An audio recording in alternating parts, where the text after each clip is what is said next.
Hey, Dustin, right in front of you here, man. Obviously disappointing with the outcome tonight, but now that you've had a little time to reflect on what happened in there, can you just give us, some more thoughts aside from what you said in the cage? The guy's good, man. He's a world champ. Maybe I could have done more. Hindsight's 2020. I was very prepared for this fight, to fight 25 minutes. He did exactly what I thought he was going to do. Maybe, of course I'm going to beat myself up, and I'm the only one who has to deal with this, me and my family. But I'm just wondering if maybe against the fence, when I got underhooks, if I could have tried a little bit harder to get off the fence, maybe. But that's just questions that I'm going to have to live with for the rest of my life. I thought for sure he was winning the rounds, obviously, taking me down and dominating, but I felt like he was squeezing hard. We were getting slicker. I felt like he was getting a little weaker. I coming into this fight, I thought later in the third, fourth, and fifth were going to be my rounds. Not that I was planning on giving up the first two, but I knew they were going to be tough. So coming back to the stool after each of those rounds, in the beginning, I wasn't getting damaged a whole lot with shots that were hurting. He cut me, but I thought the deeper we got into the fight, the more slick I was going to be able to be. But that's fighting, man. Stuff is tough.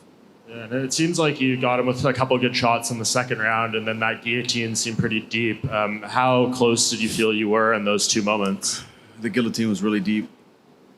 But for the rest of my life, I'm going to look back and wonder why I didn't jump full guard with it. I just threw one leg over so he couldn't pass to take the choke off. I should have jumped full guard. I don't know why I went shin across the stomach with the right leg or whatever I had, a butterfly with it. I should have went full guard so he couldn't roll out and relieve the pressure. When I heard him, maybe in the back of my head, the takedown was, I felt like I couldn't get anything going with my stand-up. He's very awkward. He dips his head and throws uppercuts. We never got into an orthodox kickboxing or boxing exchange on the feet. It was all one punch at a time, or him dipping and throwing a knee, or him dipping and throwing an uppercut. I didn't get a rhythm. I felt like the way he was pulling back, it was hard for me to set up my combinations and get into a rhythm. I know I sound like I have a lot of excuses, but I was just so prepared, for tonight. This one really hurts.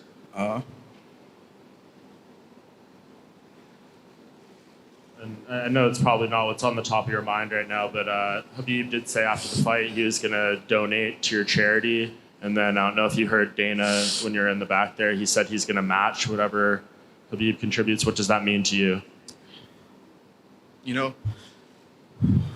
It's great, because it's going to help a lot of people.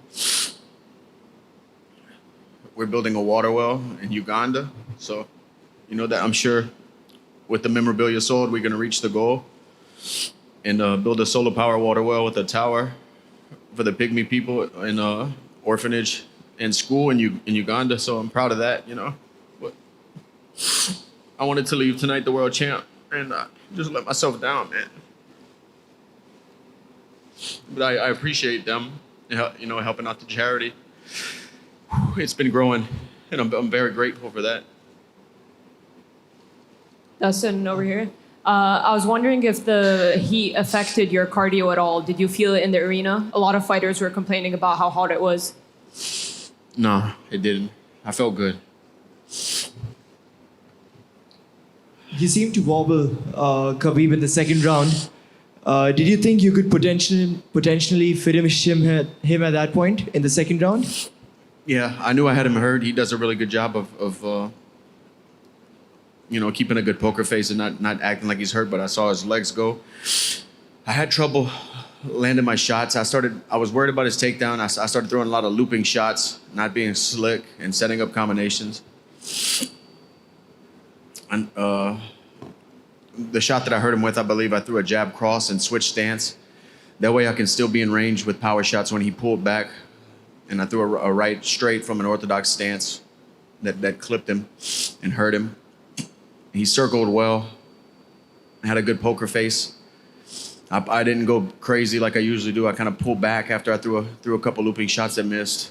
I think I threw a knee right after that clipped him a little bit too. I think I hurt him with that as well. I just didn't do enough, you know, and I have to live with it for the rest of my life.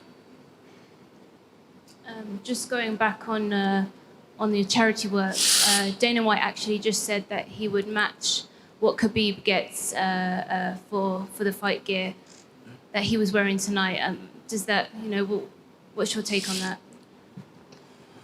Like I said, I'm very appreciative of that. I'm trying to get this thing as big as I can. I just partnered up with Everlast.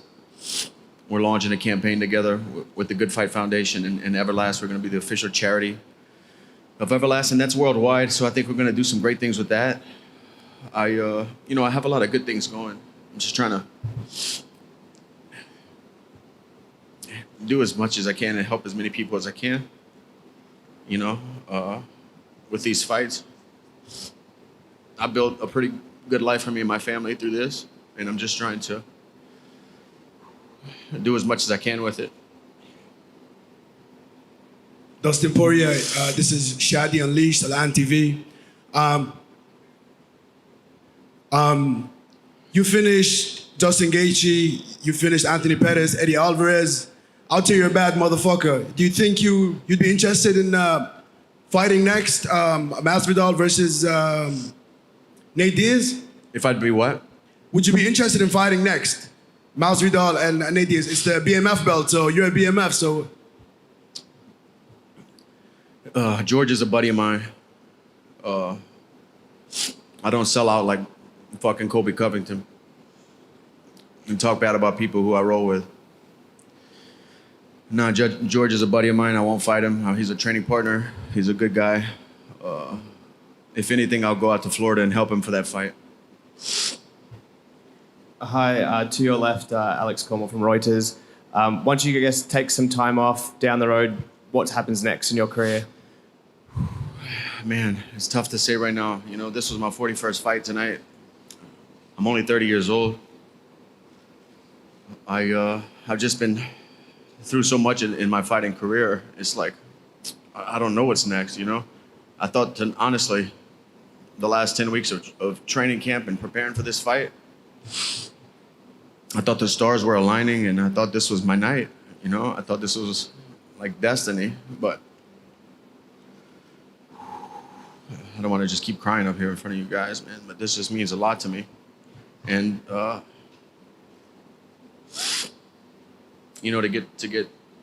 have a performance like that, and in the moment I was just waiting for each round. I thought I was gonna start pulling away and start outpacing him later on in the fight, but he's just his balance and his weight distribution against the fence, and then when he's on top, it's so strong. Physically, he didn't feel overwhelming. I've fought guys that are stronger than him, but skill-wise and balance-wise, he felt really good. I just really thought tonight I was gonna fly back home to the United States, undisputed world champ. So this really hurts, but I'm gonna go back home and talk to my wife. Like I said, I have a lot of tread left on the tires. I felt good out there tonight. I felt good this whole training camp. I'm not fighting just to fight. I've been fighting to be the world champ, so these opportunities don't come that often. I just need to go back home and then think about what could be next for me. Dustin is all about MMA from Brazil. I just want to say you are a very young guy. You have a long career in the future. I just want to say you fight very well tonight. It was unbelievable to see how you fight, so keep your head and go ahead. You are a very good fighter. You are a very good fighter. Just go home, rest a little bit. God have a good future for you in the UFC. Don't worry. Thank you, man. I'm familiar with adversity. It's just I have to live the rest of my life asking myself if I could have done more, if I could have maybe escaped some of those takedowns, if I could have pushed harder when I had my underhooks against the fence. Those are the questions that'll haunt me. I've lost before. Hello, Dustin. At press conference in London before this fight, Habib, he actually praised you as a fighter. He said a lot of good things about you. But he also said that you had never felt a pressure, like the pressure he was going to put on you, that you had never felt anything like that before. Can you say something about it? What is that like, Habib's pressure? It's tough, you know. Like I said, he didn't feel overwhelmingly strong, but he felt very intelligent with his balance, with his decisions. When he would regrip or trip me along the fence, he's just very skilled grappler with good hips. You know, his pressure felt high level. Dustin, just reflect on this week. You know, coming in, it was dubbed as enemy territory, but in the cage right after the fight, the crowd, the way they cheered you. Just tell me, I know it's not what you probably think about now, but look, when you reflect back, I'm sure you'll appreciate kind of the crowd and how they received you and the respect they've shown you.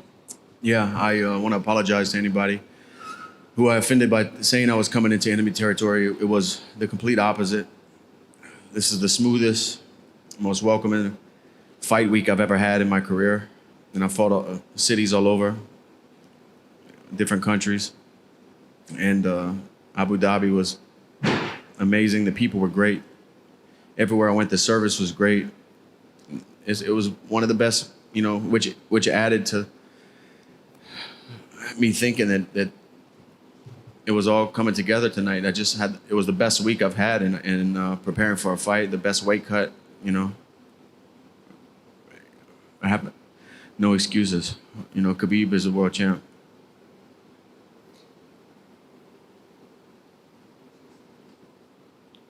Thank you, guys.